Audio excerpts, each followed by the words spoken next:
paf.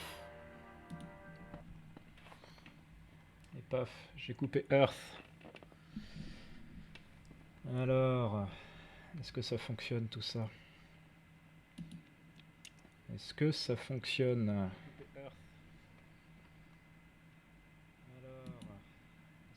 est-ce que j'ai un chat fonctionnel? Est-ce que ça fonctionne? On dirait, on dirait bien. Est-ce que j'ai un chat fonctionnel? Ah bah voilà. Alors, oh, et premier follow, mais de Suze Araignée. Mais Suze, tu me fais grand plaisir. Tu me fais grand plaisir. Voilà, évidemment, les meilleurs se retrouvent aux meilleurs endroits.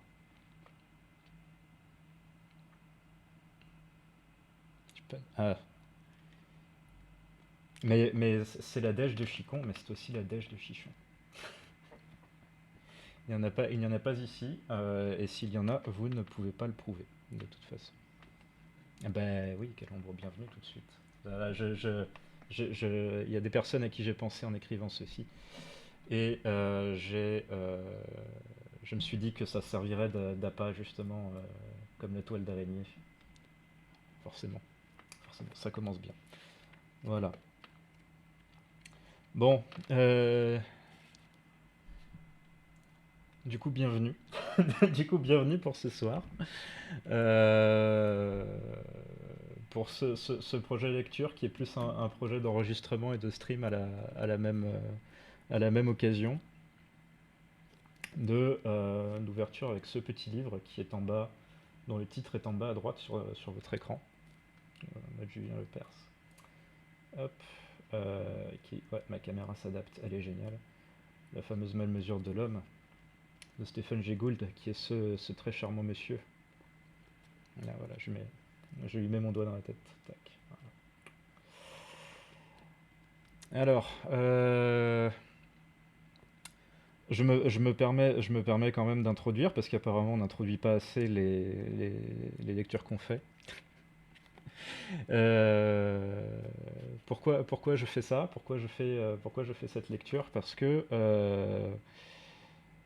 c'est un livre assez important qui a été écrit par un biologiste d'Harvard, donc Monsieur Gould, euh, qui a été professeur qui a été professeur en, en biologie de l'évolution et qui était notamment connu pour ses théories sur l'évolution et pour son travail de paléontologue, plutôt centré dinosaures.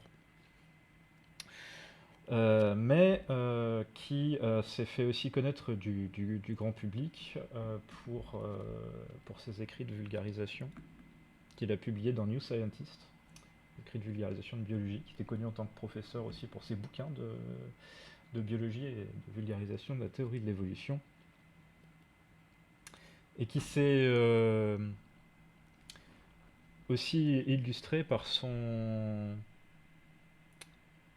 sa compétence, en tout cas son élévation contre une certaine discipline qui est apparue à peu près à l'époque des paléontologues, avec un to comme Toto, pas un co comme coco, quoique on aime bien les cocos.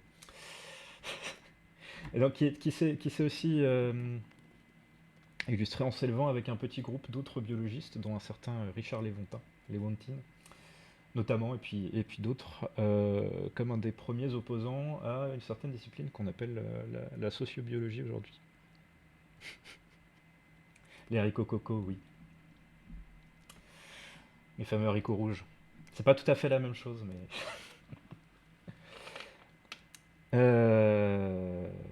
Où j'en étais?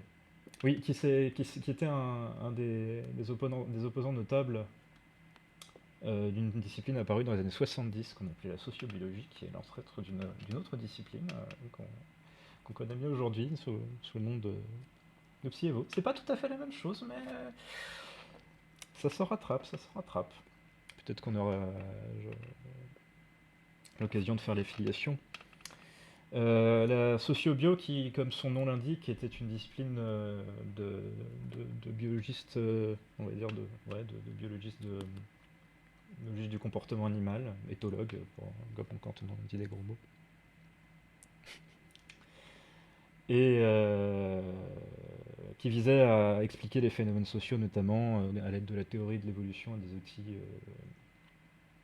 des outils que la biologie mettait à la disposition des scientifiques. Le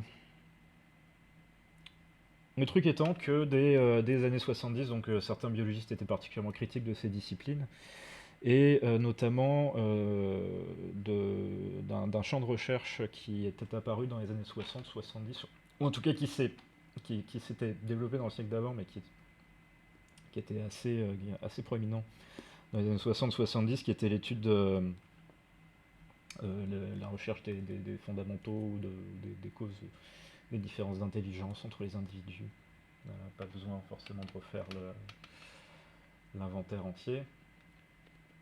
Mais qui trouvait ses racines dans pas mal d'histoires, une certaine histoire de la biologie que les gens de la discipline n'aimaient pas trop, avec lesquels les gens de la discipline n'aimaient pas trop s'engager. Et Gould est un des premiers à savoir essayer justement de rendre compte des tenants et des aboutissants de l'histoire de la biologie, comment ça influençait une certaine partie de la psychologie de la socio-évo, et notamment, il est très clair là-dessus, des biais racistes de l'Occident. Voilà, ça y est, la monétisation a sauté, paf, hop, je ne gagnerai pas d'argent sur cette vidéo, c'est terrible. Donc voilà, c'est un bouquin sur un sujet qui est quand même assez sérieux, mine de rien, mais qui je pense a peut-être besoin d'une lecture un peu publique et un peu débroussaillée. Parce que, mine de rien, ces critiques restent assez actuelles, on va dire. En tout cas, elles n'ont pas été, contrairement à ce que pas mal de ces détracteurs peuvent penser, elles n'ont pas été tant mises à mal que ça. Voilà. Et c'est toujours intéressant, je pense, de relire ce que Gould avait à dire là-dessus. Oh, merci Clint. Coucou. Et bonsoir. Et bonsoir. Donc voilà, c'est un bouquin qui est sorti au début des années 80, la première édition c'était 1981, juste après les premiers travaux de Gould sur la sociobio qui date de 78, si je me trompe pas, les premiers travaux chiffrés qu'il a fait. Et qui a été réédité en début des années 90 ou au milieu des années 90. Euh, Notamment à cause de la sortie d'un autre bouquin qui a beaucoup fait parler de lui, qui parlait d'intelligence, qui parlait aussi d'intelligence et de différence entre les races, qui s'appelait The Bell Curve, que la courbe en cloche. Quelle coïncidence! Gould a réédité son bouquin, oh là là! Et Gould a aussi été un des plus gros critiques de The Bell Curve.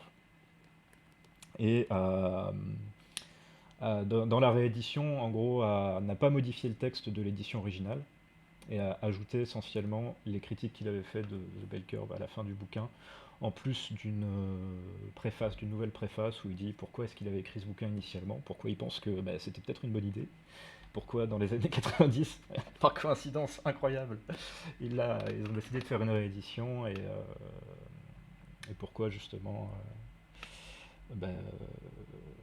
il était d'accord pour dire qu'il pense qu'il avait fait une plutôt critique assez précise du bouquin et que l'intégralité de son texte, en gros, était toujours d'actualité, n'avait pas été adressée par les gens. Le bouquin de Murray, d'ailleurs, The Bell Curve, comme, et non, la Bell Curve, enfin, quand tu as une courbe en cloche, en général, c'est très joli en stats, mais celle-là, elle est pas belle. Ce bouquin-là n'est pas belle, excusez. Voilà. c'est un bouquin qui est quand même assez épais.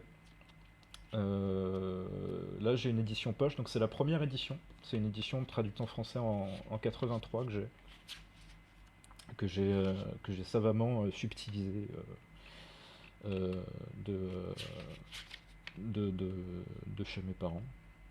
Et le bouquin fait environ 410 pages. Il y a des dessins, il y a des petits dessins, mais c'est quand même, c'est quand même pas l'essentiel du livre. C'est beaucoup de texte avec des notes en bas de page qui font parfois. Si je montre là, hop, euh, ça c'est une note en bas de page.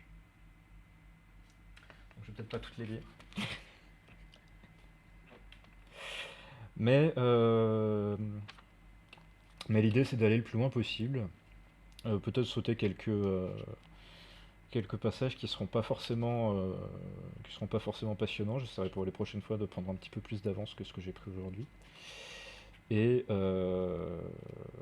et d'essayer de le commenter. Puis si, s'il y a de bonnes personnes dans notre chat qui veulent discuter, peut-être lancer d'intéressantes discussions et commentaires. Euh, voilà. Oui, c'est de la note en bas de page de Complète Suze. Donc voilà. Je propose déjà de peut-être vous annoncer le plan. Parce qu'évidemment le bouquin se découpe en 7 chapitres. Mais qui sont chacun composés de plusieurs sous-parties. Par exemple, tac tac tac. Là vous avez le chapitre 2, tac, hop. Où vous voyez que déjà le chapitre 2 se termine à la page. Non, se termine pas à la page 74, mais continue déjà plus de 70 pages. Se termine à la page 78, ce qui fait déjà un sacré petit bonhomme de chemin. Le premier étant une introduction, et je pense qu'on peut espérer aller au moins jusqu'au milieu du chapitre 2 en, disons, 1 heure et demie. Quelque chose comme ça, c'est le temps que je m'étais donné pour essayer de faire des sessions assez courtes. Et puis, et voilà, faire ça de manière assez régulière, de temps en temps, tous les jeudis, si les jeudis ça va au public, et puis s'il y a des gens qui veulent changer après, on fera ça un autre moment, c'est pas grave. Et donc voilà. Incidemment, le texte se trouve en français avec la nouvelle édition en PDF, pas très difficilement sur internet. Mais je vous dis de manière tout à fait en accord avec la loi, parce que la loi européenne, hein, moi j'habite même pas en France, donc voilà. Je reste citoyen français, mais je n'habite pas en France. Avec la loi, je ne vous invite absolument pas à télécharger ce texte. Que vous ne pouvez pas donc je n'ai absolument rien dit, vous ne pouvez pas du tout le trouver en PDF facilement sur internet. Il y a des petites pages de remerciements en introduction, mais je vais probablement les sauter. Et qui même me suivent, Taillot, j'imagine que nous pouvons y aller. En avant Guingamp, si vous êtes prêts. Et sinon, bah, après, enfin, on peut vous attendre, mais ça risque d'être un peu ennuyeux. Et si, peut-être avant de commencer, je pense que je ferai aussi un moment une session digression, parce qu'évidemment, Gould est mort en 2002. C'est triste, en plus, il était pas très vieux, il avait la soixantaine. Voilà. Il avait la soixantaine. Et après sa mort, une dizaine d'années après sa mort, il y a des gens qui ont refait certaines des mesures du bouquin et qui ont dit scrogneux. qui disait des bêtises, et il y a des gens qui ont dit que qui disaient que Gould disait des bêtises disaient aussi des bêtises. Il y a toute une histoire à propos de ça, et sur les raisons. Pourquoi il y a des gens qui se sont amusés à revenir sur ce bouquin 10 ans après la mort de l'auteur, 30 ans après sa première parution, même, ouais, 30 ans.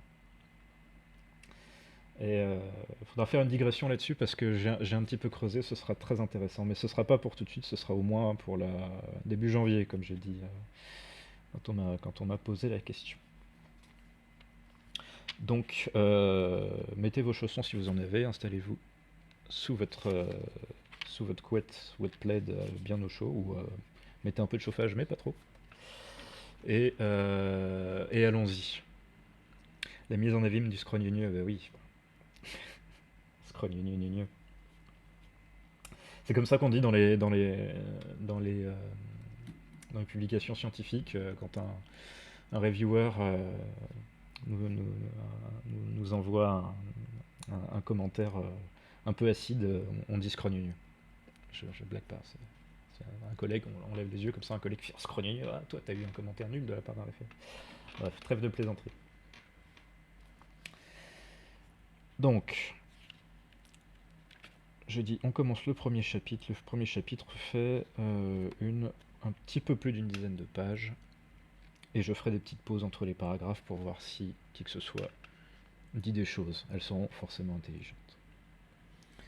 Et j'ai pas de copie du texte malheureusement pour cette fois, donc, mais bon, c'est l'introduction, donc c'est peut-être pas si grave. On va voir si je lis bien. Peut-être, vu que vous êtes là, vous pouvez peut-être me dire si le son ça va avant tout, mais vu que vous dites rien, ça a l'air d'aller. Alors, allons-y. Cette fois c'est bon. Chapitre 1er. Introduction. Les citoyens de la République devaient, selon Socrate, être élevés et classés d'après leur mérite en 3 classes: les dirigeants, les auxiliaires et les artisans. Une société stable exige que ces rangs soient respectés et que les citoyens acceptent le statut qui leur a été attribué. Mais comment s'assurer de cet accord ? Socrate, dans l'incapacité d'avancer un raisonnement logique, invente un mythe. Avec quelques gêne, il dit à Glaucon, alors comme c'est Socrate, je vais prendre une voix de petit vieux, parce que je sais très bien faire la voix de petit vieux. Eh bien, je vais parler. Je ne sais cependant pas comment te regarder en face, ni en quels termes je m'exprimerai. En fin de compte, dirais-je aux citoyens que j'entreprendrai de persuader, ces principes d'éducation et d'instruction dont vous avez été pourvus par nous, c'était une manière de rêve, tandis que la vérité est que, en ces temps-là, vous étiez façonnés et élevés dans les profondeurs souterraines. Ce n'est pas pour rien, s'écria Glaucon, atterré, que depuis longtemps tu rougissais de recourir au mensonge dans ton langage. Et entièrement à bon droit, Repartit Socrate. mais ce n'est pas fini. Écoute encore le reste de l'histoire. Vous tous qui faites partie de la cité, Voilà ce que nous déclarons en leur contant cette histoire. c'est entendu désormais, vous êtes frères. Mais le Dieu qui vous façonne en produisant ceux d'entre vous qui sont faits pour commander, a mêlé de l'or à leur substance, ce qui explique qu'ils soient au rang le plus honorable, de l'argent chez ceux qui sont faits pour servir d'auxiliaires, du fer et du bronze chez les cultivateurs et dans les hommes de métier en général. En conséquence, puisqu'entre vous tous il y a communauté d'origine, il est probable que généralement vous engendrerez des enfants à votre propre ressemblance, attendu qu'un oracle prédit la ruine totale de l'État, le jour où ce sera le gardien de fer ou celui de bronze qui le gardera. Or, cette histoire, possèdes-tu quelques moyens de faire qu'on y croie ? Pas le moindre moyen, répondit Glaucon, du moins pour la génération actuelle. Je le posséderais cependant s'il s'agissait de leurs fils, de la postérité de ceux-ci, enfin de toute l'humanité future. Voilà, donc c'est génial, il commence avec une histoire de Socrate et de Glaucon que j'espère avoir rendu avec le meilleur talent d'acteur dont j'étais capable. Dans laquelle, en gros, oui, Socrate dit qu'il invente un mythe pour justifier les classifications sociales où, en gros, les dirigeants auront eu de l'or mêlé à leur création par les dieux, les auxiliaires de l'argent et les artisans du bronze et du fer, qui sont évidemment des métaux moins nobles que l'or, puisqu'on le sait, le fer et le bronze n'ont pas de particules à leur nom de famille. Voilà. Et alors que l'or, évidemment, a un... On parle de l'or de quelque chose, oui. L'or de 29 carats, je ne sais pas, en fait, j'y connais rien en classification de métaux. Voilà. Je reprends la lecture. Les propos de Glaucon étaient prophétiques. C'est la même histoire, colportée sous des versions différentes, à laquelle on croit depuis. La justification de la classification des groupes suivant leur mérite a changé selon les courants de l'histoire occidentale. Platon s'est appuyé sur la dialectique, l'Église sur le dogme. Depuis 2 siècles, ce sont les thèses scientifiques qui jouent le rôle principal dans la survie du mythe de Platon. Ce livre traite de la version scientifique du récit de Platon. On peut en résumer la philosophie générale sous le terme de déterminisme biologique. Selon cette doctrine, les normes de comportement des groupes humains et les différences économiques et sociales entre eux, en premier lieu les races, les classes et les sexes, sont issues de distinctions héritées, innées, et la société en ce sens est bien un exact reflet de la biologie. Ce livre présente dans une perspective historique un des thèmes principaux du déterminisme biologique, l'estimation de la valeur des individus et des groupes par la mesure de l'intelligence en tant qu'entité séparée et quantifiable. 2 sources principales de données sont venues tour à tour étayer cette argumentation, la craniométrie et certains modes d'utilisation des tests psychologiques. On parle de Lord of the Ring. Alors, il me manque un... Je voudrais avoir le bitonio de Laurent pour te tirer mon chapeau, Suze. Et te dire que what a magnifique calembour. Ah, j'aurais dû l'avoir. Je n'ai pas eu.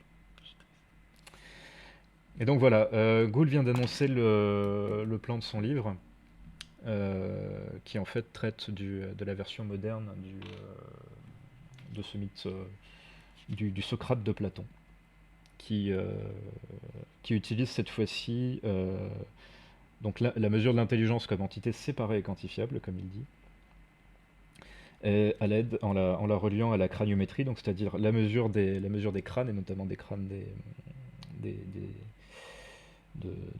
sur des squelettes.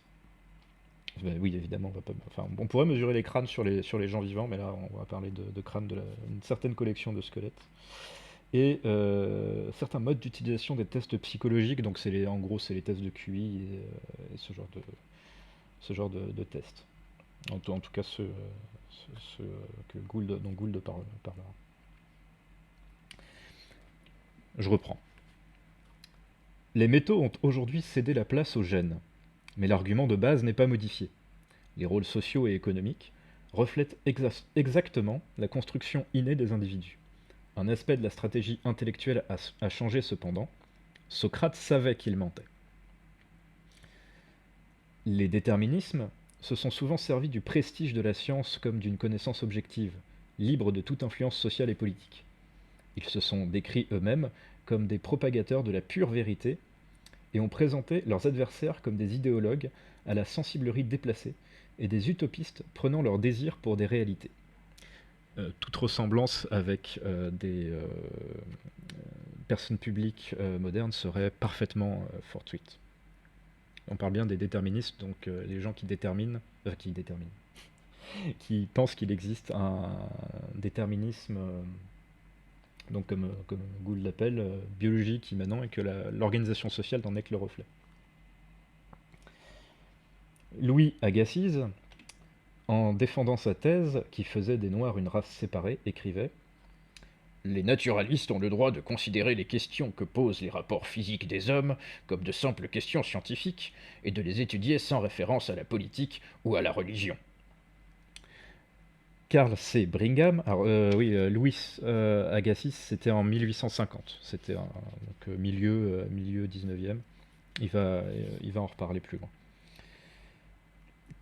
Donc Carl C. Brigham, en 1923, préconisant le refoulement des immigrants de l'Europe du Sud et de l'Est ayant obtenu de faibles résultats aux prétendus tests d'intelligence innée, déclara « Les mesures qui devraient être prises pour préserver ou augmenter notre présente capacité intellectuelle doivent être bien évidemment dictées par la science et non par des considérations politiques. » Cyril Burt, mettant en avant des données truquées dressées par ce personnage inventé qu'était Madame Conway, se plaignait que les doutes sur la base génétique du QI, il cite, semblaient reposer plus sur les idéaux sociaux ou les préférences subjectives des adversaires que sur l'examen direct des preuves étayant la thèse opposée. Donc dans un livre de Conway de 1959.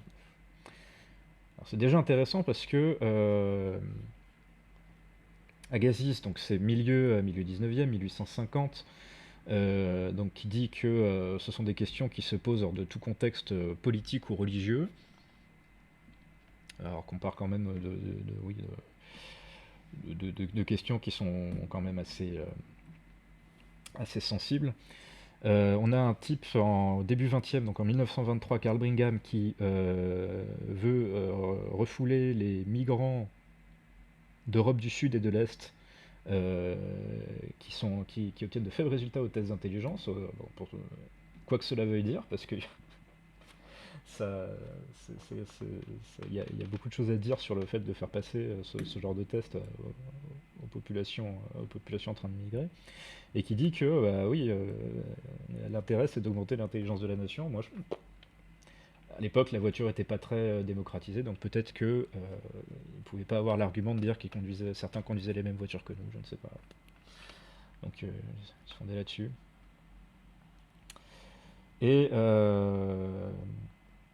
le dernier argument, c'est celui de Burt, donc en 1960, qui disait que ceux qui n'étaient pas d'accord désapprouvaient et se fondaient leur désaccord plus sur des différences idéologiques que sur un vrai examen des preuves. C'est le même genre de critique qu'on entend dès qu'on commence à parler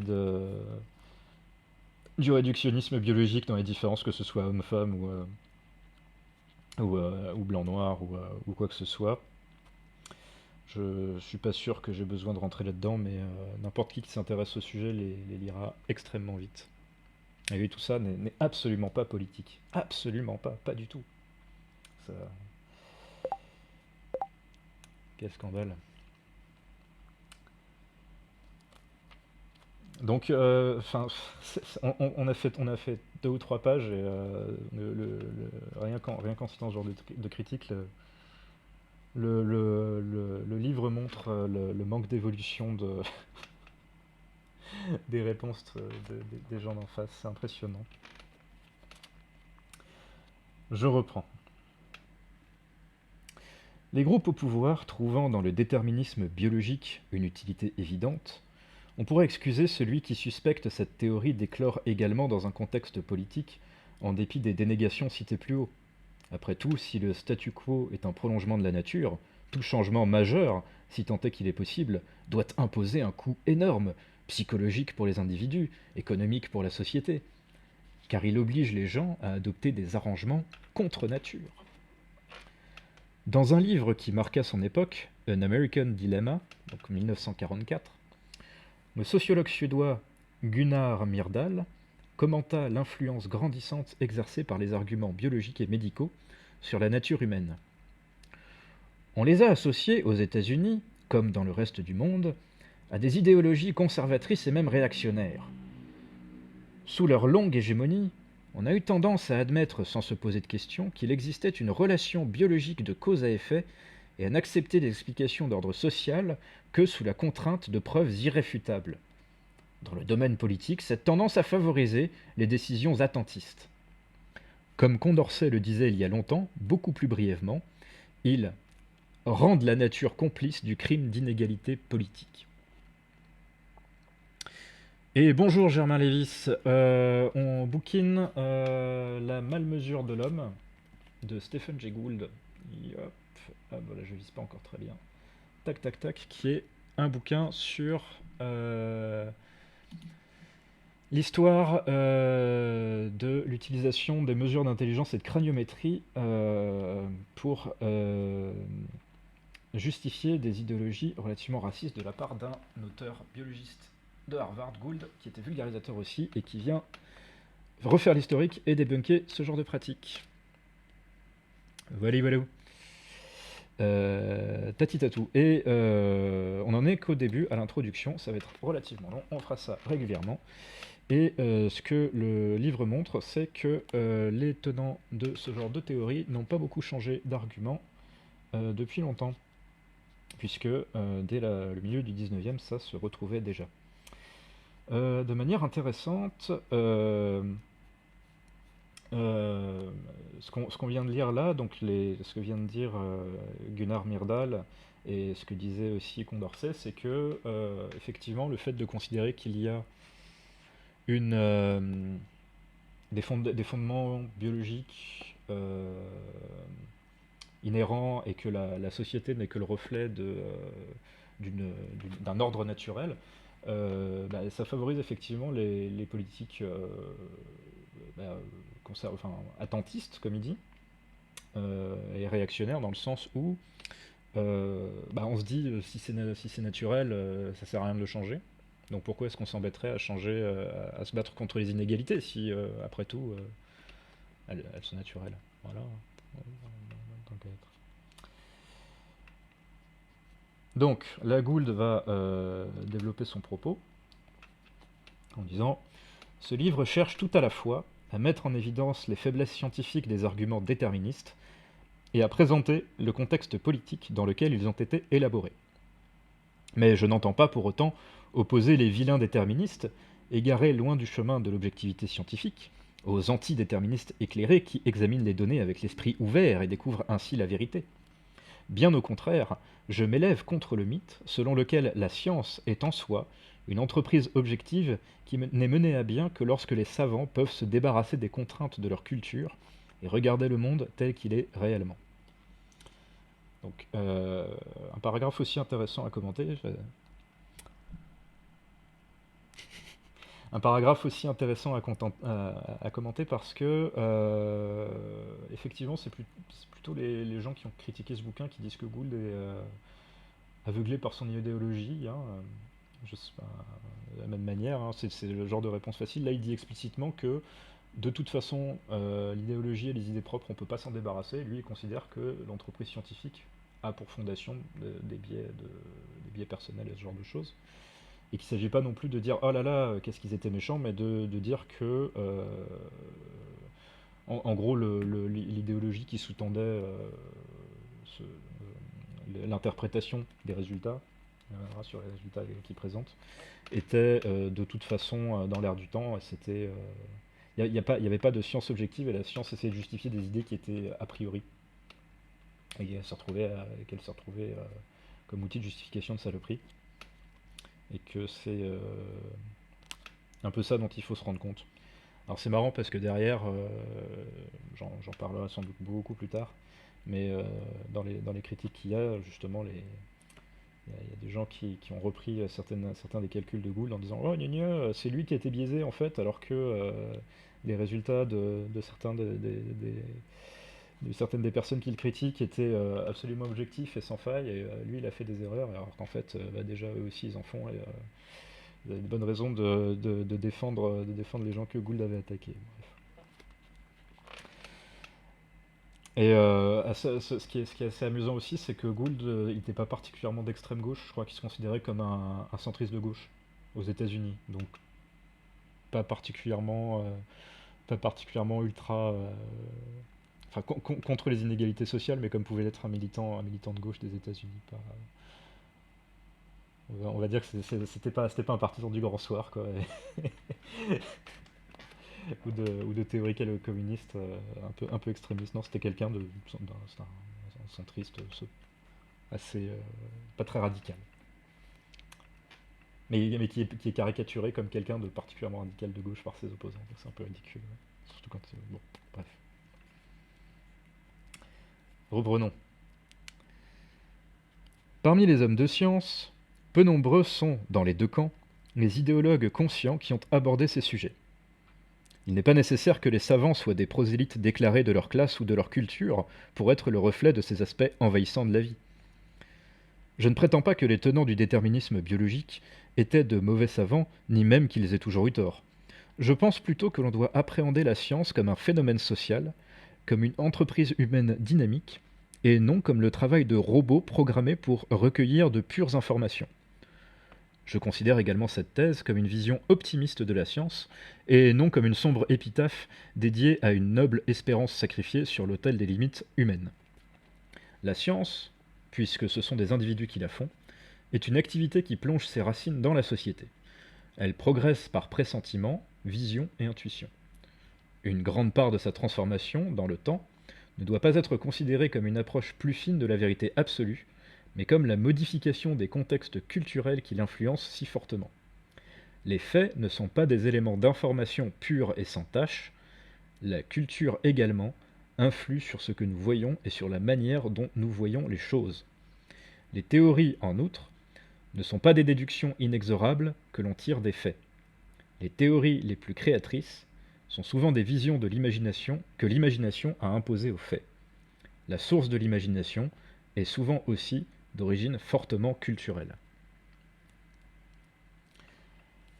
Alors ça, c'est deux paragraphes que je viens de lire aussi, sur lesquels il est important de rappeler que le livre, il a été écrit en 81 aussi. Alors je vais pas rentrer dedans parce que c'est pas le sujet et parce que ça nous emmènerait trop loin, mais c'est quand même aussi une époque où on est à peu près à la fin en épistémo de l'école de Popper et de justement la volonté d'avoir la distinction sens pseudoscience et même si une certaine idée réaliste comme quoi la science décrirait effectivement des choses indépendantes de son contexte de production est assez importante, mais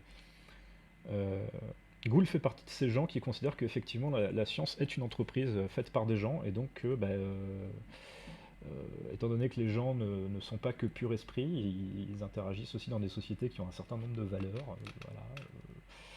Voilà, ils considèrent que ces valeurs-là vont teinter la science. C'est pas pareil de faire de la biologie dans la société occidentale raciste du 19e que dans la société occidentale un peu moins raciste, mais raciste quand même, du 20e.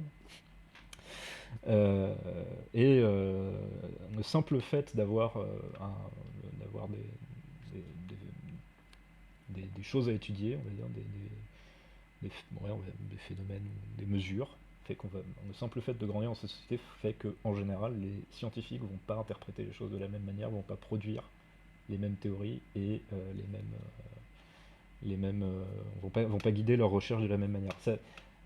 Ça semble incroyablement trivial dit comme ça, mais il y a des gens que ça ne persuade absolument pas, qui pensent vraiment que la science est une sorte de progrès vers quelque chose vers une sorte de description du réel qui serait indépendante de son contexte de production, quoi. Je sais où en trouver, je ne vous en indiquerai pas. Moi, je ne soutiens pas du tout cette idée-là. Donc, après ce petit laïus sur les théories, Gould continue. Cette argumentation, bien qu'elle résonne toujours aux oreilles de nombreux hommes de science comme un anathème, serait, je pense, acceptée par presque tous les historiens de la science. Juste petite phrase, oui, ben voilà, les historiens à l'époque étaient justement plus les gens qui remettaient en cause ce genre d'idées parce qu'ils allaient un petit peu voir dans les textes et ils savaient un petit peu comment la science se produisait. Et ils se doutaient bien que, effectivement, quand on mettait les choses dans leur contexte, on comprenait que telle ou telle théorie apparaisse à tel moment parce que y a plusieurs raisons qui font que elle avait toutes les raisons d'apparaître. Et que c'est pas simplement l'éclair de génie ou la compréhension de quelqu'un qui, paf, accède à quelque chose de réel et d'indépendant de ce qu'il connaissait. Mais comme il le dit chez les collègues, ça passe un peu moins bien. Tac tac. Je disais donc, en me faisant le défenseur, donc il parle de cette idée-là, cependant, Je ne désire pas m'associer à cette extrapolation relativiste que l'on rencontre maintenant fréquemment dans certains cercles historiques, selon laquelle le changement scientifique ne traduit que la modification de contextes sociaux, que la vérité est une notion sans signification en dehors des postulats de la culture où elle a été élaborée, et que la science ne peut donc fournir aucune réponse définitive. En tant que chercheur en exercice, je partage le credo de mes collègues, je crois qu'une réalité des faits existe et que la science, bien que souvent de manière bornée ou capricieuse, peut accroître nos connaissances sur cette réalité. On n'a pas menacé Galilée de subir les affres de la torture au cours d'un débat abstrait sur les mouvements lunaires. Sa théorie avait mis en danger l'argument utilisé alors par l'Église pour maintenir la stabilité sociale et doctrinale, celui d'un ordre mondial statique avec des planètes tournant autour d'une Terre, centre de l'univers, un clergé soumis au pape et des serfs à leur seigneur. Mais l'Église fit bientôt la paix avec la cosmologie galiléenne. Elle n'avait pas le choix, c'est bien la Terre qui se trouve dans l'orbite du Soleil.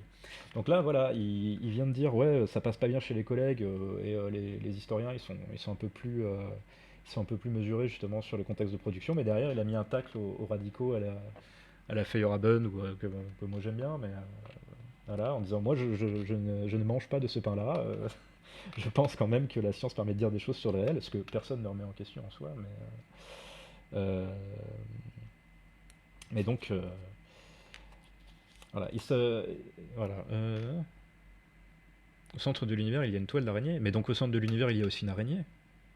Suze, tu nous cacherais des choses?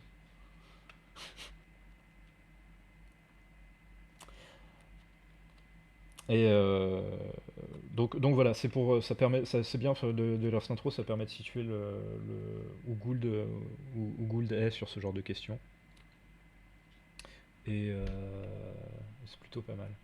Est-ce qu'il vaudrait pas mieux que je mette un petit peu de musique? Je ne sais pas. Je me dis un petit fond musical, ça peut être plus sympa. Ouais.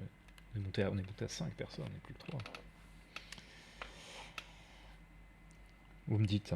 Et vous me dites si je lis pas assez vite ou si vous préférez que je fasse des petites voix de canard, hein, parce que ça peut être plus rigolo.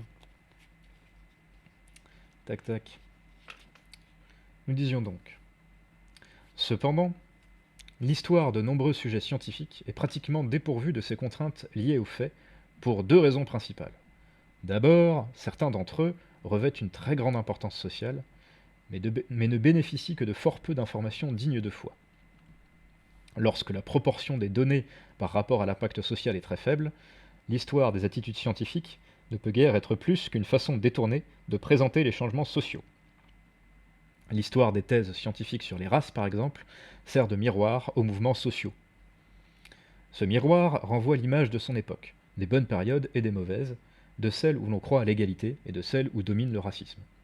Le glas du vieil eugénisme a sonné aux États-Unis, davantage à cause de l'usage particulier qu'Hitler fit des arguments jadis en vogue sur la stérilisation et la purification de la race, que par les progrès réalisés dans nos connaissances sur la génétique. Oui, donc là, il est littéralement en train de dire, c'est pas parce qu'on a fait plus de progrès sur la génétique qu'on est d'un coup devenu gentil, c'est plus parce qu'on a vu les horreurs des nazis, auxquelles l'eugénisme pouvait conduire, que les gens se sont dit, mollo, on va peut-être arrêter d'être eugéniste. Les gens sont méchants. Oui, déjà, il n'y a pas d'éthique. Mais c'est la génétique. Eh oui. En second lieu, certains hommes de science formulent de nombreuses questions de manière si restrictive que toute réponse légitime ne peut que confirmer une préférence sociale. L'essentiel du débat sur les différences raciales dans le domaine mental, par exemple, a découlé de la supposition première qui faisait de l'intelligence une chose située dans la tête. Jusqu'à ce que cette notion soit rejetée, toutes les données, aussi nombreuses fussent-elles, n'ont pu aller à l'encontre de cette forte tradition occidentale consistant à ordonner des éléments apparentés sous une forme hiérarchisée. La science ne peut pas échapper à sa curieuse dialectique. Englobée dans la culture environnante, elle peut néanmoins constituer un agent puissant pour remettre en cause, voire retourner, les hypothèses qui en forment la base. La science peut fournir les informations qui permettent de réduire le rapport entre les données et l'influence sociale. Les scientifiques peuvent s'efforcer d'isoler les a priori culturels de leur domaine et de se demander quel type de réponse on pourrait formuler en partant d'hypothèses différentes. Ils peuvent proposer des théories originales, contraignant leurs collègues à envisager des procédures nouvelles. Mais la science ne peut servir à analyser les contraintes culturelles qui pèsent sur elle que dans la mesure où l'on abandonne ses demi-jumeaux, objectivité et progrès inexorable vers la vérité. Il faut d'abord repérer la poutre que l'on a dans l'œil avant de se prononcer sur la paille dans l'œil du voisin. La poutre peut alors contribuer à la clairvoyance plutôt qu'à l'aveuglement. Alors, voilà. Ce qu'il est en train de dire, c'est que, effectivement, tac, tac, tac. Qu'il faut effectivement abandonner cette idée que la science est un progrès vers le réel, un progrès inexorable et indépendant des contextes de production, pour justement se poser les bonnes questions. Pourquoi est-ce qu'on pose ce genre de questions? Qu'est-ce qu'on a pour y répondre et comment on peut y répondre dans le contexte où on est? Qu'est-ce qui se passerait si on posait une question différente? Il fait des calembours un peu lui aussi. Oui, non, mais c'est Gould en plus, il a que ce soit dans ses bouquins ou dans ses textes de vulgarisation, il y a des petites pointes d'humour, et des petits tacles à certains auteurs qu'il faut connaître. Il commence ses remerciements par exemple dans ce bouquin en disant les gènes peuvent être égoïstes, mais dans une acception métaphorique limitée, mais il ne doit pas exister de gène de l'égoïsme. Si je considère le nombre d'amis et de collègues qui m'ont proposé leur aide, c'est complètement un tacle à Richard Dawkins, par exemple, à son bouquin.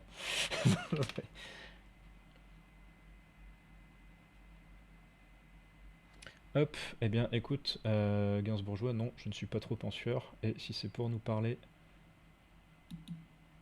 de gens que je ne connais pas, on va peut-être se dire au revoir.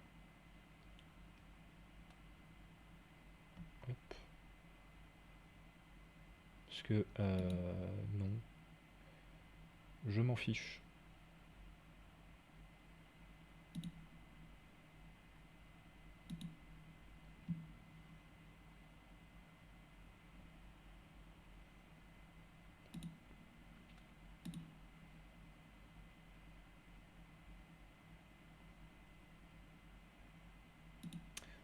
Voilà.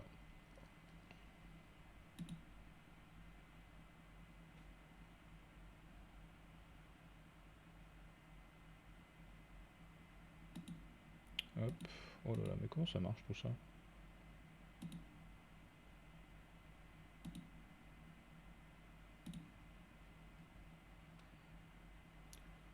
Chop chop.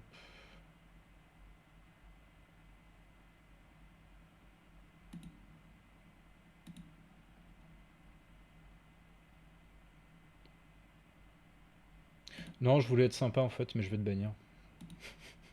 Tant pis. Voilà. Hop. Alors, où qu'on en était coup?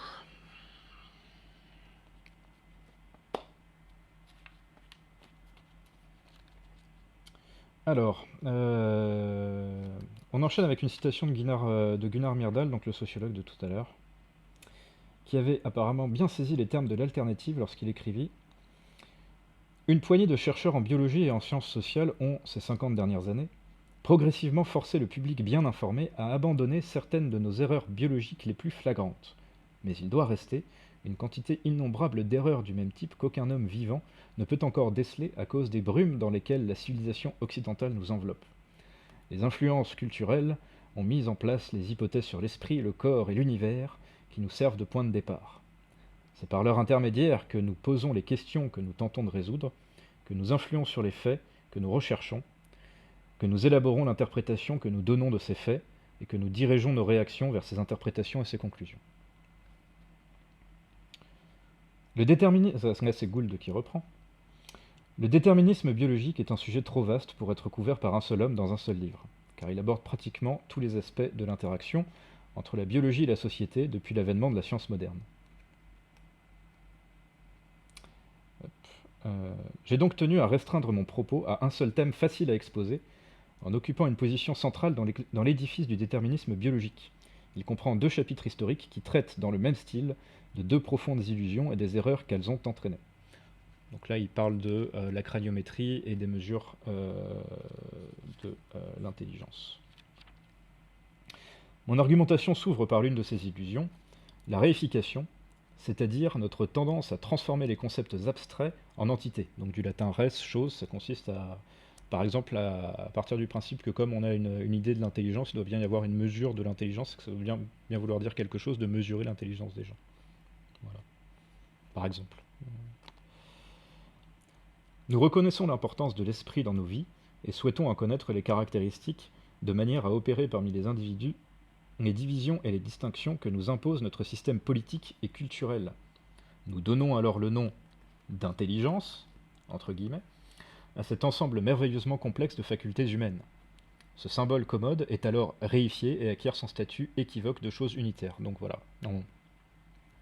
on a un ensemble de caractéristiques qu'on apprécie dans la société, qu'on prête aux gens qu'on aime bien et qu'on qualifie d'intelligents. Et on va dire que cette chose, comme l'intelligence, va exister en tant qu'objet indépendant de la société dans laquelle on la produit et qu'on peut le mesurer chez les individus de manière objective. De Zaghi. Une fois l'intelligence devenue entité, les processus classiques de la science imposent pratiquement qu'on lui cherche une localisation et un substrat physique. Le cerveau étant le siège de l'esprit, c'est donc là que doit résider l'intelligence. De manière assez étonnante, ou pas, Descartes faisait à peu près la même chose avec l'âme, je crois bien. L'âme ou l'esprit, l'un des deux. Bon, un peu la même chose. Qu'il situait, si je ne me trompe pas, dans la glande pinéale. Et bonsoir Mickey Lua. Tac tac tac. Donc, après avoir parlé de la réification de l'intelligence, il nous dit « À ce point du raisonnement, nous rencontrons la deuxième erreur, donc après la réification, la classification, c'est-à-dire notre propension à ordonner les valeurs complexes selon une échelle graduelle de valeurs ascendantes. Le progrès et le gradualisme comptent parmi les notions ayant exercé une influence profonde sur la pensée occidentale, voir l'essai classique de Lovejoy de 1936, sur la grande chaîne des êtres vivants, ou la célèbre analyse de l'idée de progrès par Bury en 1920. Donc, tac. Professeur, non, je suis chercheur en physique. Ouais, mais on lit le bouquin de Gould, La même mesure de l'homme, qui est non, de l'autre côté du coup, de ce côté-là. Yep, le titre et Gould, c'est lui. Et si ça répond à ta question, non, je ne suis pas professeur à proprement parler. Ouais, on parle de chimie théorique dans ce que je fais, mais oui, je fais plus de la simulation que de la... Un peu comme Sheldon, mais avec moins d'équations et plus d'ordinateurs. Tac, qu'est-ce que je viens de lire du coup? Oui, donc le progrès et le gradualisme comptent parmi les notions ayant exercé une influence profonde sur la pensée occidentale. Donc effectivement, le fait de classifier, quand bien même on aurait réussi, enfin, il y aurait une chose qu'on appellerait intelligence et qu'on arriverait à la mesurer, ça ne veut pas dire que c'est une mesure qui permet d'ordonner les individus selon une échelle de valeur, par exemple. On les classe, enfin, qu'on les classe, qu'on les ordonne, qu'on les range, certes, mais on a tendance à coller des choses avec des valeurs avec... et merci pour le follow. On a tendance à coller des valeurs avec ce genre de mesures et c'est aussi une sorte de biais, une erreur, selon Gould. Donc comme il parle de classification des individus, par exemple, il enchaîne en disant « Leur utilité sociale apparaît de façon évidente dans l'avertissement que Booker Washington, en 1904, adressait aux Noirs d'Amérique du Nord. » Donc, je vais juste vérifier, mais j'imagine que Booker Washington doit être un militant... un militant afro-américain. Oui, voilà, je vais vérifier, c'était bien. Puisqu'il dit pour ma race, l'un des dangers réels réside dans l'impatience et dans le sentiment qu'elle peut se redresser par des efforts artificiels et superficiels, plus que par le processus plus lent, mais plus sûr, qui consiste à gravir, un par un, les degrés du développement industriel, mental, moral et social, que toutes les races ont dû emprunter pour acquérir leur indépendance et leur force. Donc là, il prend pour exemple le modèle occidental américain, j'imagine. Ah, bien, écoute, je pourrais t'expliquer l'enthalpie, mais ce n'est pas trop le sujet. Euh,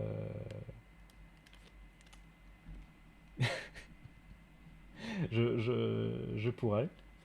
Peut-être que si tu me poses une question un petit peu plus précise dessus, et que si tu me dis ton niveau, je pourrais peut-être donner une aide un peu plus utile, parce que c'est un sujet en soi, les définitions de thermo.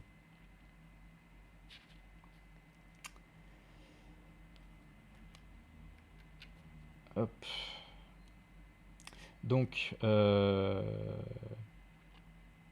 effectivement, donc l'illustration, la citation de Booker vient pour appuyer le fait que les idées de classification et de vérification ont vraiment percolé dans la société et influencent même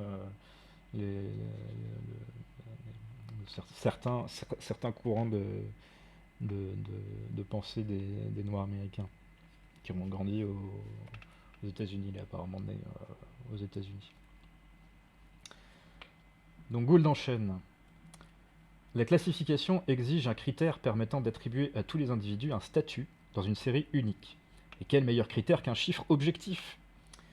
Le point commun de ces deux erreurs a donc été la quantification, à savoir en l'occurrence la mesure de l'intelligence à l'aide d'un seul chiffre pour chaque personne. Ce livre traite donc du concept d'intelligence, considéré comme une entité unique, de sa localisation à l'intérieur du cerveau, de sa quantification en un seul chiffre pour chaque individu, et de l'utilisation que l'on a faite de ces chiffres pour établir une classification sur une seule échelle de valeurs, d'où il ressort invariablement que l'infériorité des groupes opprimés et désavantagés, race, classe et sexe, est innée et qu'ils méritent leur statut. En un mot, ce livre traite de la malmesure de l'homme, d'où le titre. Voilà.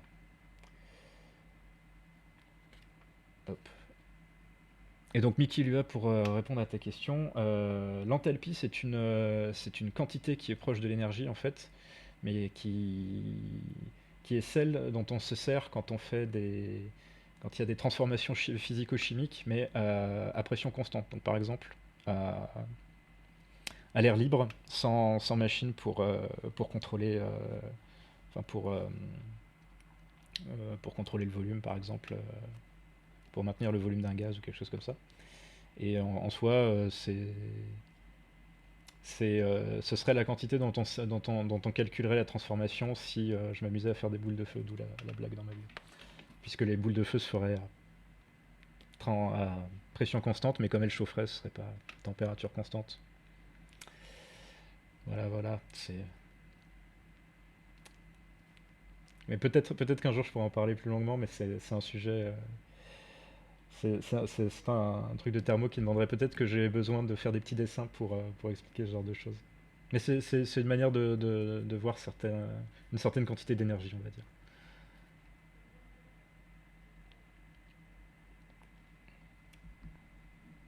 Tac, tac, tac.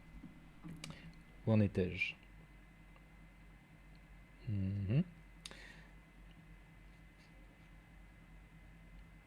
Non, c'est pas paradoxal, c'est une vraie quantité thermodynamique. Mais on fait pas de boule de feu. Quand on fait des transformations, quand il y a des transformations, des choses qui brûlent vraiment, c'est l'enthalpie qui change. C'est ce qu'on appelle l'enthalpie de réaction. C'est un peu compliqué à résumer ici. C'est pour ça que je rentre pas trop dedans.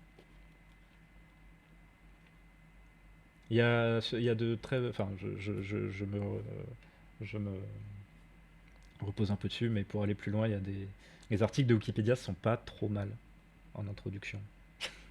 Un article sur l'enthalpie est pas trop mal. Mais c'est... Ouais. Alors, je vais pas me lancer dedans, sinon moi non plus j'en sortirai pas. Je me suis dit que je lisais ce bouquin. Où j'en étais d'ailleurs. Donc, comme il le dit, l'objectif donc c'est de voir ces histoires d'intelligence qui servent à classifier, et classification dans laquelle, comme par hasard, les groupes dominés sortent bon dernier, ou en tout cas derrière l'homme blanc occidental. Et donc la question c'est de voir pourquoi la mesure en elle-même est claquée au sol. Claquée au sol, c'est le mot. Donc.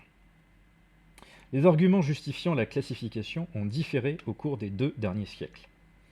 au 19e, donc 1800 et plus loin, c'est la craniologie qui tenait le premier rang des sciences numériques du déterminisme biologique.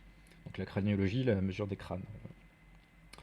J'en discute dans le chapitre 2, les données les plus complètes qui aient été recueillies avant Darwin, dans le but de classer les races par la taille de leur cerveau. La collection de crânes d'un médecin de Philadelphie, Samuel George Morton. Donc ça, on y reviendra sans doute après avoir lu le chapitre, puisque c'est ce passage-là que des scientifiques de Pennsylvanie ont critiqué. Alors, et après avoir été recritiqués à leur tour, et le scrogneux ayant été mis en abîme. Tac, tac, tac. Le chapitre 3 présente l'épanouissement de la craniologie dans l'Europe de la fin du XIXe siècle, science rigoureuse et respectable grâce à l'école de Broca. Paul Broca, qui était un psychiatre français, qui était un des pionniers de la neurologie et notamment de la localisation des aires du cerveau. Mais donc, il montre juste que la craniologie, qu'aujourd'hui on considère comme quelque chose de pas très intéressant, sans grande valeur scientifique, c'était quelque chose de tout à fait respectable à l'époque, notamment avec des grands noms comme Broca, ça ne les dérangeait pas. Le chapitre 4 ramène à ses justes proportions l'influence exercée par les approches quantitatives de l'anatomie humaine due au déterminisme biologique au XIXe siècle.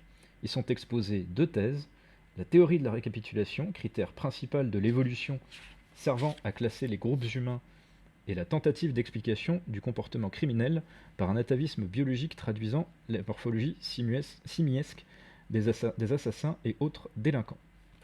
Donc oui, il dit que le chapitre 4, en gros, il montre qu'au 19e, on avait une certaine tendance à vouloir montrer que les criminels, notamment, et les déviants, étaient plus proches du singe que les autres humains, pour des raisons particulièrement... déterminisme biologique de l'époque, hein, c'est charmant, comme vous pouvez le constater. C'est donc ce qu'il appelle l'atavisme biologique, et en se fondant sur la théorie de la récapitulation qui, à mon avis, on le verra plus loin, mais consiste à dire que l'évolution s'est faite de manière graduelle du singe vers l'homme, et que on peut rester coincé aux étapes de notre développement, si je ne me trompe pas. Je crois que c'est ça la théorie de la récapitulation. Au cours du développement fœtal, au moins, on refait l'historique de notre évolution biologique, ce qui est complètement faux. Tac, tac, tac. Et donc, ce que la craniométrie était au XIXe siècle, les tests d'intelligence le devinrent au XXe, lorsqu'ils admettent comme postulat que l'intelligence, ou au moins une part prédominante de celle-ci, est une chose unique, innée, héréditaire et mesurable. Je critique les deux composantes de cette approche erronée des tests mentaux dans le chapitre 5, l'hérédité du QI, notion purement américaine. Donc ça, et d'ailleurs, comme il le dit, ouais, le XXe siècle, on a remplacé la craniométrie par les tests de QI. Il critique le fait que justement ce soit une mesure unique et innée, et ce sont des choses qu'on retrouve encore chez les tenants de ces approches-là, dans des versions plus ou moins raffinées, mais c'est peu ou prou la même chose que ce qu'il va critiquer. Donc, il critique les deux composantes de cette approche erronée des tests mentaux dans le chapitre 5, donc l'hérédité du QI, une notion purement américaine, et dans le chapitre 6, la réification de l'intelligence par la technique de l'analyse factorielle. Donc ça, on verra, c'est les techniques mathématiques utilisées pour parler de tout ça, mais il vulgarise assez bien, il y a même des schémas, c'est incroyable. L'analyse factorielle est un sujet mathématique ardu, presque immanquablement omis dans les documents écrits pour les profanes. Donc il montre justement l'exceptionnalité de son bouquin. Je reste néanmoins persuadé qu'on peut le rendre accessible en l'expliquant de manière imagée sans faire appel aux chiffres. Le chapitre 6 n'est certes pas toujours d'une lecture facile, mais je n'ai pas pu me résoudre à l'ôter, car on ne peut pas comprendre l'histoire des tests d'intelligence sans avoir saisi en quoi consiste l'analyse factorielle et où réside sa profonde faille conceptuelle. Le grand débat sur le QI ne peut prendre son sens qu'avec ce sujet ordinairement passé sous silence. J'ai essayé d'aborder ces questions de manière originale en employant une méthode qui sort du champ traditionnel des scientifiques ou des historiens lorsque ceux-ci travaillent seuls. Les historiens négligent généralement les aspects quantitatifs des données de base sur lesquelles ils s'appuient. Bon, ils caricaturent un peu là. Ils exposent mieux que je ne sais le faire le contexte social, la biogéographie ou l'histoire générale des idées. Les hommes de science sont accoutumés à analyser les données de leurs pairs, mais rares sont ceux qui s'intéressent suffisamment à l'histoire pour appliquer cette méthode à leurs prédécesseurs. C'est ainsi que de nombreux érudits ont écrit sur l'influence de Broca, mais personne n'a jamais refait ces calculs. Oui, bon, en tant qu'homme de science, on est quand même quelques-uns à s'intéresser à l'histoire de nos disciplines. Je dis ça. Mais c'est vrai qu'on n'est pas assez. Bref. J'ai centré mon étude sur le réexamen des données classiques de la craniologie et des tests d'intelligence pour 2 raisons. Outre mon incompétence à procéder d'une manière plus féconde et mon désir de trouver une démarche un tant soit peu différente. Je crois avant toute chose que c'est dans les détails qu'on trouve l'enfer aussi bien que le paradis. Si l'on peut déceler les influences culturelles... Oh, bonjour Claire Illusion, merci pour le follow. Si l'on peut déceler les influences culturelles sur la science dans la routine d'un processus de quantification presque automatique et prétendument objectif, on peut être alors assuré que la doctrine du déterminisme biologique est bien un préjugé social véhiculé à leur manière par des hommes de science. Donc comme il dit, il veut s'attaquer aux détails parce que c'est là qu'on y trouve l'enfer pavé de bonnes intentions aussi bien que le paradis. Et tac tac tac. Ah, et donc en gros c'est là-dedans qui s'attache parce que c'est là-dedans qu'il veut voir les biais qui seraient provoqués par qui seraient issus du préjugé social. Voilà. Donc là il a dit la première raison. La seconde raison d'analyser les données quantitatives vient du statut spécial dont bénéficient les chiffres. La mystique de la science fait de ceci le critère ultime de l'objectivité. Et salut Claire. D'objectivité, il est certain que l'on peut peser un crâne ou établir un test d'intelligence sans faire intervenir nos préférences sociales. Si des chiffres bruts obtenus par des méthodes rigoureuses et normalisées font apparaître une classification des individus, celle-ci doit donc refléter la réalité, pardon, il y a une typo, doit donc refléter la réalité, même si elle vient confirmer les hypothèses de départ. Alors, je vais peut-être relire. Il est certain que l'on peut peser un crâne ou établir un test d'intelligence sans faire intervenir nos préférences sociales. Si des chiffres bruts obtenus par des méthodes rigoureuses et normalisées font apparaître une classification des individus, celle-ci doit refléter la réalité, même si elle vient confirmer les hypothèses de départ. Les antidéterministes ont compris le singulier prestige dont Juif... Ah d'accord, oui, c'était... Il était en train d'illustrer le fait que les chiffres étaient trop... considérés comme trop objectifs. Et il nous dit donc que les antidéterministes ont compris le singulier prestige dont jouissent les chiffres et les difficultés toutes particulières qu'il y a à vouloir les réfuter. Et voilà ce que Léonce Manouvrier, en 1903, brebis galeuse non déterministe du propos de Broca et excellent statisticien, écrivit des données de Broca sur la petite taille du cerveau des femmes. Déjà, Léonce, joli prénom. Donc Léonce Manouvrier nous disait... Les femmes faisaient valoir leurs illustrations et leurs diplômes, elles invoquaient aussi des autorités philosophiques, mais on leur opposait des chiffres que ni Condorcet, ni Stuart Mill, ni Émile de Girardin n'avaient connus. Ces chiffres tombaient comme des coups de massue sur les pauvres femmes, accompagnés de commentaires et de sarcasmes plus féroces que les plus misogynes imprécations de certains pères de l'Église. Des théologiens s'étaient demandé si la femme avait une âme, des savants furent bien prêts, à un certain nombre de siècles plus tard, de lui refuser une intelligence humaine. Donc, tout ce gros paragraphe, c'était pour nous dire qu'effectivement, ils s'attaquent aux chiffres aussi parce qu'ils ont un prestige particulier dans le monde scientifique.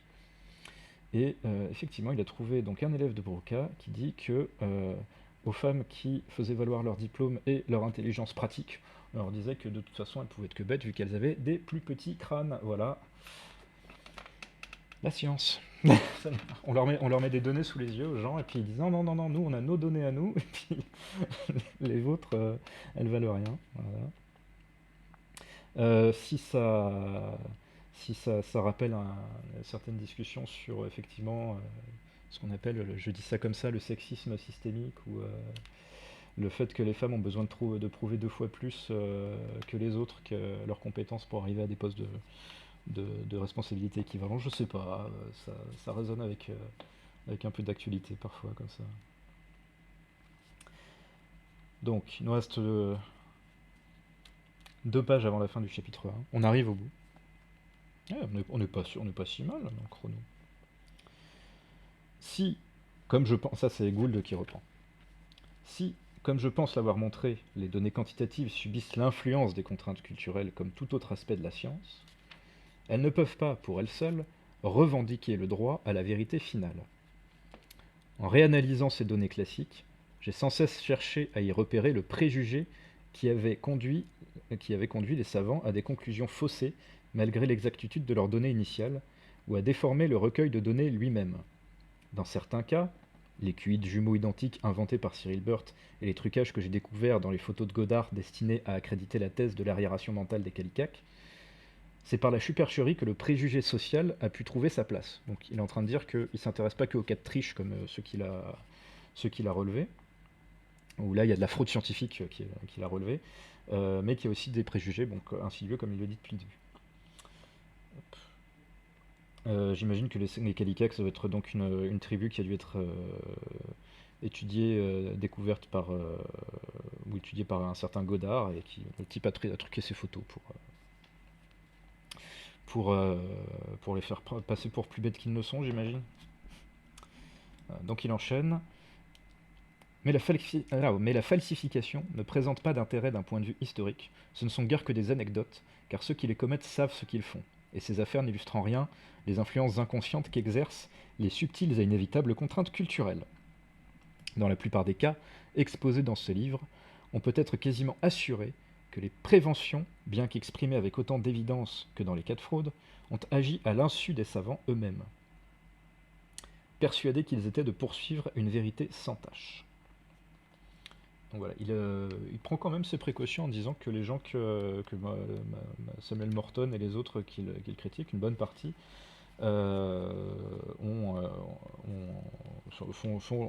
proposent leurs résultats de manière honnête. En fait, par rapport au travail du chercheur, il est en train de dire que un des principes de la science, c'est aussi de faire confiance aux résultats des collègues et de partir du principe que ils ont bien travaillé. En fait, c'est un truc qui n'est pas souvent discuté, mais quand on quand on relit des articles de recherche, on part du principe que les gens n'ont pas triché parce qu'on va reprendre les résultats de manière très sérieuse. On commence à chercher de la triche quand on suspecte qu'il commence à y en avoir, quand on n'arrive pas à refaire des résultats, ou quand on voit des photos, des photos ou des graphes truqués. Non, on part du principe qu'ils ne trichent pas. Et là, il est en train de dire, voilà, j'ai relevé des trucs assez graves, mais je suis parti du principe que la plupart d'entre eux ne trichaient pas. En tout cas, ceux que j'ai pas vu tricher. Et ce qui sous-tend son idée que la science est biaisée, ou en tout cas biaisée par les contraintes culturelles. De nombreux cas présentés ici paraissent si évidents, risibles même, selon les normes d'aujourd'hui, je tiens à souligner que j'ai évité de m'en prendre à des personnages marginaux, s'offrant facilement au coup. J'ai bien lu là. De nombreux cas présentés ici paraissent si évidents, risibles même, selon les normes d'aujourd'hui. Oui, je tiens à souligner que à l'exception peut-être de Monsieur Bean, donc il y a vraiment un type qui s'appelle Monsieur Bean, au chapitre 3, que j'ai utilisé en levée de rideau pour illustrer une idée générale, et de Monsieur Cartwright, au chapitre 2, dont les affirmations étaient trop belles pour être passées sous silence. Voilà. Donc je me demande bien ce que... Apparemment il y a un mec qui est ridicule qui s'appelle Monsieur Bean, je trouve ça très drôle. Ça se voit, je pisse de rire. Tac. Car les propos outranciers n'ont jamais manqué sur le sujet. Un eugéniste du nom de W.D. McKim, en 1900, pensait qu'il fallait en finir avec les cambrioleurs nocturnes en utilisant le gaz carbonique.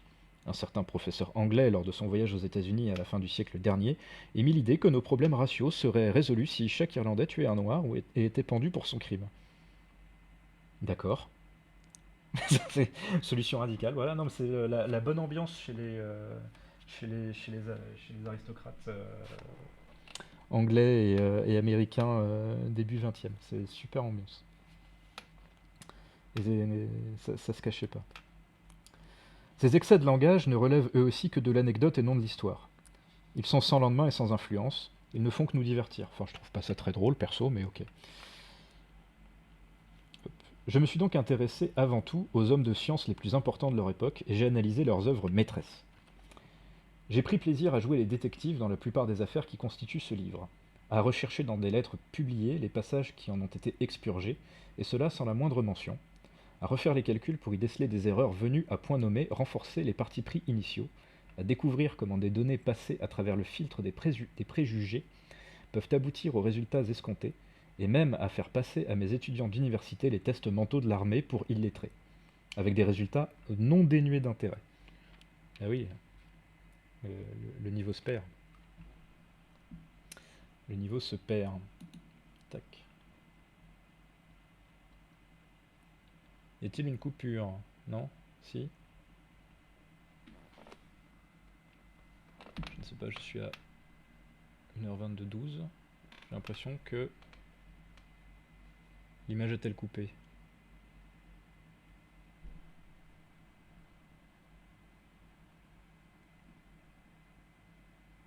Quelqu'un dans le chat? Non? Peut-il me...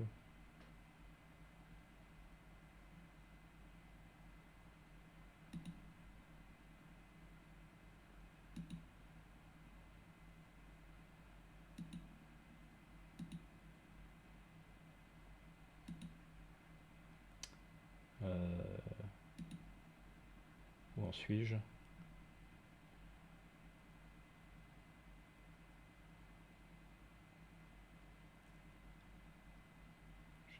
Je trouverai peut-être ce petit inconvénient technique.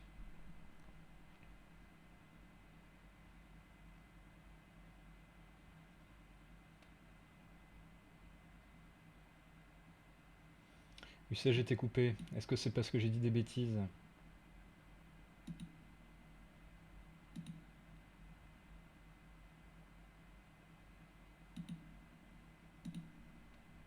Ah, apparemment.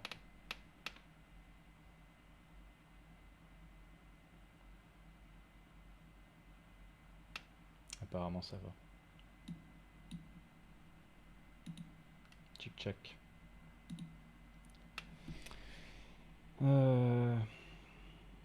Où en étais-je? Donc il disait que ses étudiants avaient passé les tests d'illettrés de l'armée. Tac tac. Mais j'espère que quel que soit le soin que tout chercheur se doit d'apporter aux détails, le message général n'aura pas été occulté, à savoir que, d'une part, les arguments employés par les déterministes pour classer les peuples selon une seule échelle d'intelligence, aussi élaborée soit-elle, n'ont guère abouti à autre chose qu'à exprimer les préjugés raciaux, et que d'autre part, en persévérant dans cette analyse, nous avons tout lieu d'être optimistes sur la nature de la science. Si le sujet ne concernait que les spécialistes, je pourrais l'aborder d'un ton plus mesuré, mais un peu de questions dans le domaine biologique ont eu une influence, mais peu de questions dans le domaine biologique ont eu une influence aussi directe sur la vie de millions de gens, car le déterminisme biologique est dans son essence même une théorie des limites.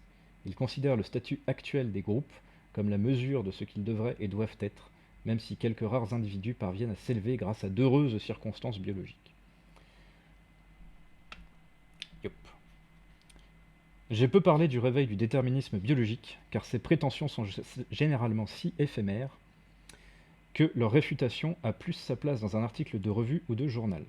Qui se souvient encore des thèmes qui défrayèrent la chronique il y a 10 ans? La proposition émise par Choclet d'indemniser tous les individus acceptant de se faire stériliser en fonction de leur nombre de points de QI sous la moyenne de 100, la grande controverse sur le chromosome Y surnuméraire, ou l'explication des émeutes urbaines par des maladies neurologiques dont seraient atteintes les émeutiers. Tant que vous filez un bifton de 10 balles, vous serez cool. Ah, bon, écoute, non. J'ai autre chose à faire de mon argent. Filez-le plutôt à la Quadrature du Net ou Alternative Libertaire, le journal qui en a bien besoin. Il y a des gens qui ont vraiment besoin de sous. Et que j'apprécie beaucoup plus. Alors, où en étais-je? J'ai pensé qu'il serait plus intéressant et plus valable de retrouver l'origine de ces arguments qui restent toujours utilisés autour de nous. Donc oui, par exemple l'histoire d'indemnisation pour la stérilisation en fonction de l'intelligence, je ne connais pas la controverse sur le chromosome Y ou les maladies neurologiques des émeutiers, on le retrouve probablement encore sur les plateaux télé. L'histoire de la stérilisation, j'avais vu ça déjà à l'école il y a une quinzaine d'années, on avait vu ça au lycée, ils avaient refait ça en Inde, je crois.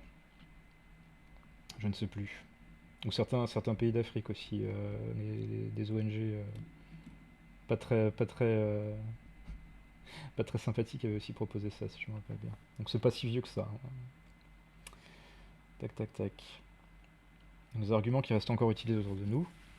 Bien m'en a pris d'écrire ce livre, car le déterminisme biologique connaît actuellement un regain de popularité, comme il en va toujours lorsque la vie politique traverse une période de repliement. Tiens donc, une période de repliement en vie politique et un déterminisme biologique qui regagne en popularité. Ça ne nous rappelle absolument rien. Dans les salons, on parle depuis quelque temps, avec la profondeur coutumière, à ces lieux, de l'agressivité innée, des rôles sexuels et du singe nu. Des millions de personnes se persuadent à présent que leurs préjugés sociaux sont, après tout, des faits scientifiques. Cependant, ces préjugés latents, qui n'ont rien de nouveau, font l'objet d'attention redoublée. Et les plus vieux d'entre nous se rappellent par exemple de Nicolas Sarkozy qui voulait essayer de prévenir la délinquance chez les enfants violents dès les petites classes. Donc en parlant d'agressivité innée, on en est encore toujours là chez certaines personnes. C'était il y a même pas 10 ans ça non plus. Nous ne traversons ce monde qu'une fois. Peu de tragédies ont plus de conséquences que de ne pas permettre à la vie de s'épanouir. Peu d'injustices sont plus profondes que de réduire à néant les occasions de se développer, ou même d'espérer, à cause des limites imposées de l'extérieur, mais que l'on pense venir de soi. Cicéron raconte l'histoire de Zopyrus, qui prétendait que Socrate avait des vices innés évidents dans son aspect physique.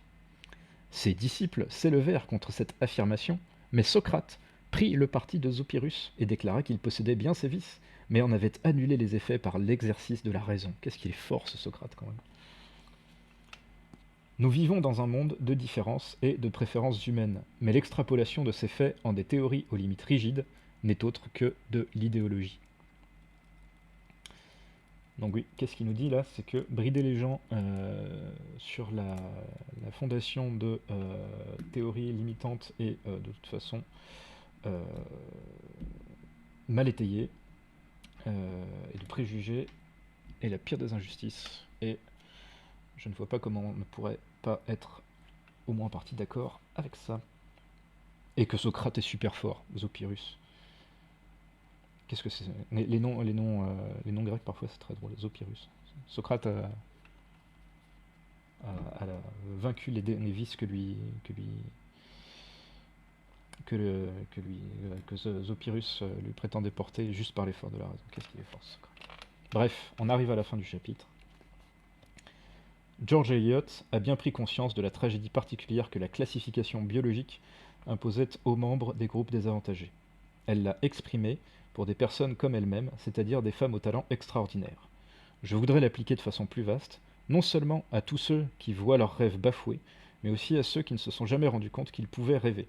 Dans l'impossibilité où je suis d'égaler la prose de George Eliot, voici en conclusion un extrait du prélude de Middlemarch. Prélude qui conclut le chapitre, où elle dit « Certains ont senti que ces vies gâchées sont imputables à la fâcheuse imprécision dont le pouvoir suprême, en créant la femme, a doté sa nature. Si le niveau de l'incompétence féminine pouvait se définir par le fait de savoir compter jusqu'à 3 et pas au-delà, on pourrait discuter avec rigueur scientifique de la place des femmes dans la société. L'indétermination persiste, et le champ de ces variations est beaucoup plus vaste qu'on aurait lieu de supposer d'après la similitude de la coiffure des femmes et leur commune prédilection pour telle ou telle histoire d'amour en prose et en vers. De temps en temps, il advient qu'un jeune cygne naisse parmi les cantons et grandisse, non sans peine, sur l'étang aux eaux sombres. Faute de compagnons semblables à lui, il ne trouvera jamais le chemin de sa vie. Ça et là naît une sainte Thérèse qui ne peut rien fonder, dont le cœur ardent aspire vainement à un bien qui lui est refusé, dont la passion frémissante s'épuise à lutter contre de petits obstacles au lieu de prendre forme en quelque création mémorable. » Donc c'est une citation qui souligne effectivement que si les femmes avaient une incompétence évidente, avérée, peut-être qu'on pourrait... elle dit que si le niveau d'incompétence féminine pouvait se définir par le fait de savoir compter jusqu'à 3 et pas au-delà, on pourrait discuter avec une rigueur scientifique de la place des femmes dans la société. Voilà, c'est ça qui est intéressant aussi, c'est quelque chose avec lequel je ne suis pas forcément d'accord au sens où on pourrait l'entendre. dans le sens où la valeur d'un individu ne se réduit pas ni à sa compétence ni au fait de savoir compter jusqu'à 3. Je ne suis pas d'accord. Mais qui suis-je pour juger d'une autrice féministe?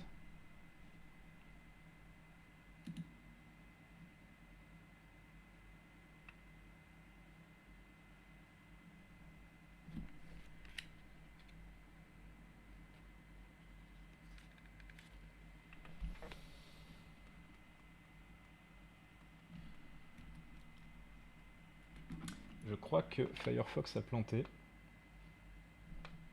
Donc je ne sais pas si je suis encore en live.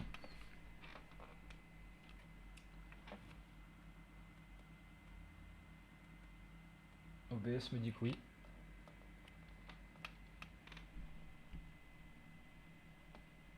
Je vais tant bien que mal tenter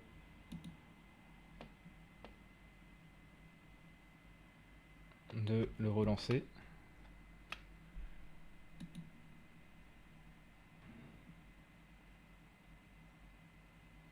Youp.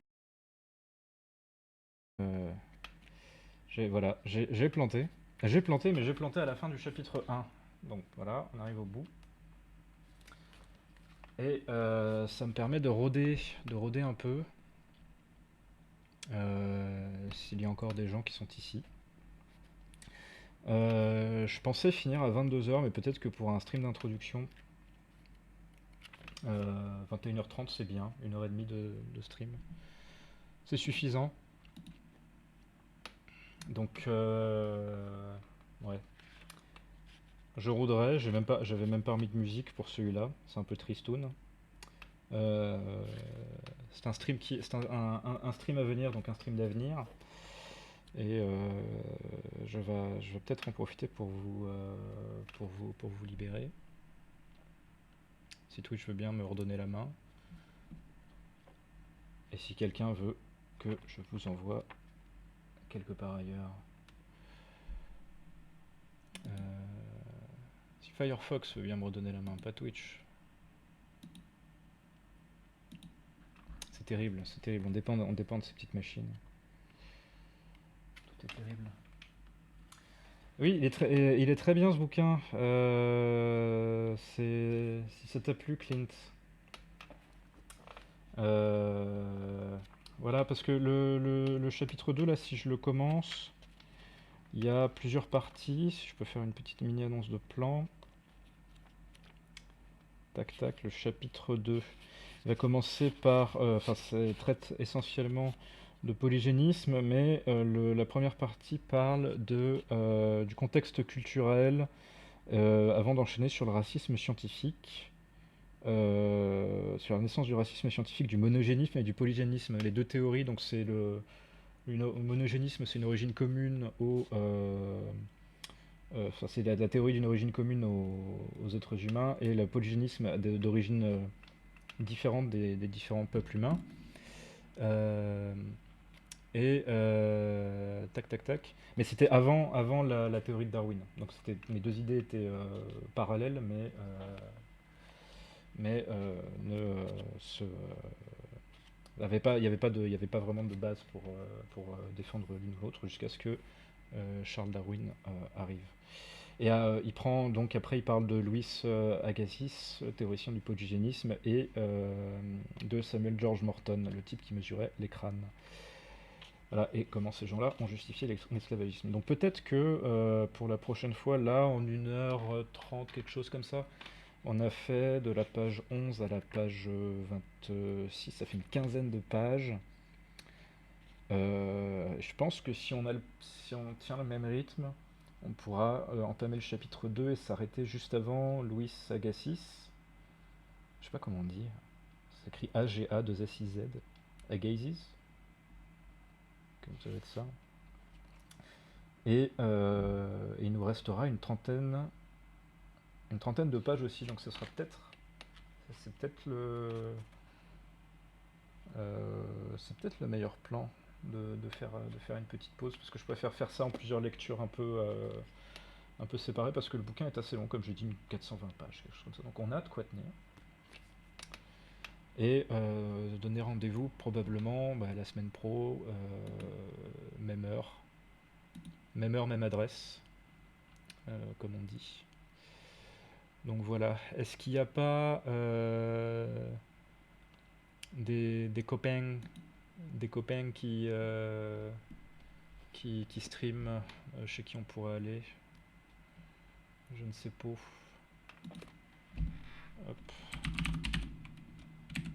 Et la prochaine fois, je parlerai d'enthalpie peut-être.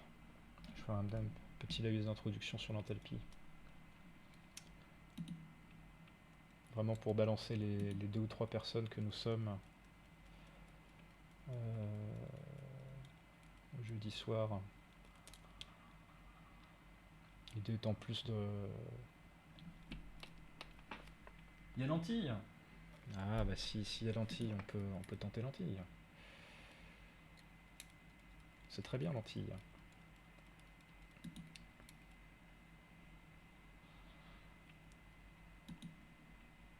Alors bah oui. Allez, c'est parti lentilles. Qu'est-ce qu'il fait lentilles? Bonne question. Mais voilà, je vous dis à très bientôt. Je vous dis la semaine pro, même heure, même adresse, comme j'ai dit. Je serai bien. Petit stream 20h. On attaquera le chapitre 2. On mettra vraiment les pieds dans le plat. Parce que le chapitre 2, il commence musclé, hein, pour parler racisme états-unien. Gould, il montre que ça rigolait pas du tout à l'époque dans le milieu scientifique avec ce genre de truc. Donc on verra ça sur les chapeaux de roue. Allez, je vous envoie chez Lentille, je l'insérerai raid, et je vous dis à très bientôt. Voilà, c'est super le setup là, j'ai beaucoup travaillé et tout ça. C'est parti. Allez, voilà, petit compte à rebours. Comme d'hab.